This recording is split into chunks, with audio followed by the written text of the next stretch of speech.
এদিকে রাজ্যে পালাবদল হতেই ইস্তফা দিলেন অ্যাডভোকেট জেনারেল। রাজ্যপালের কাছে পদত্যাগ পত্র পাঠিয়ে দিয়েছেন কিশোর দত্ত। এই বিষয় নিয়ে আরো বিস্তারিত জানাবেন প্রতিনিধি সৌভিক মজুমদার আমাদের সঙ্গে টেলিফোন লাইনে রয়েছেন। সৌভিক, কি খবর? দেখো, অ্যাডভোকেট জেনারেল কিশোর দত্ত তিনি ইতিমধ্যেই তার ইস্তফা পদত্যাগ সৌভিক, হ্যাঁ, আমাদের সঙ্গে যোগাযোগ বিচ্ছিন্ন হয়ে গিয়েছে। আবারও যোগাযোগ করার চেষ্টা করছি প্রতিনিধি সৌভিক মজুমদারের সঙ্গে।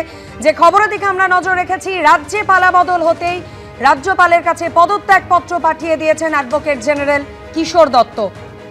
গতকালই বিধানসভা নির্বাচনের ফল ঘোষণা হয়েছে, যদিও তার মধ্যে একটি কেন্দ্রে গণনা এখনো চলছে, কিন্তু রাজ্য জুড়ে গেরুয়া ঝড়ের ছবি আমরা দেখেছিলাম। রাজ্যে এই পালাবদল হতেই এবার ইস্তফা দিলেন অ্যাডভোকেট জেনারেল।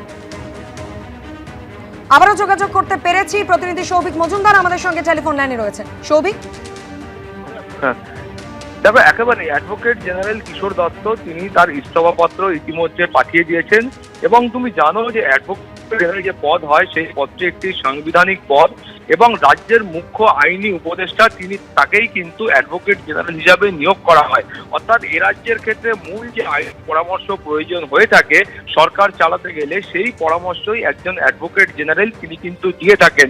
এবং তুমি জানো, ফলে এই সরকার যখন ইতিমধ্যেই ভোট বাক্সের মাধ্যমে তার পরাজয় নিশ্চিত হয়েছে, ফলে সেই কারণে অ্যাডভোকেট জেনারেলের যে অপসারণ সেটা কিন্তু কার্যত এক প্রকার নিশ্চিত। এবং নতুন যে সরকার আসবে তারাই কিন্তু তাদের পছন্দ মতো যিনি অ্যাডভোকেট জেনারেল হবে তাকে ওই পদে তারা নিয়োগ করবেন, এটাই কিন্তু দস্তুর। ফলে তার আগেই অ্যাডভোকেট জেনারেল কিশোর দত্ত তিনি পদত্যাগপত্র পাঠিয়ে দিয়েছেন রাজভবনে।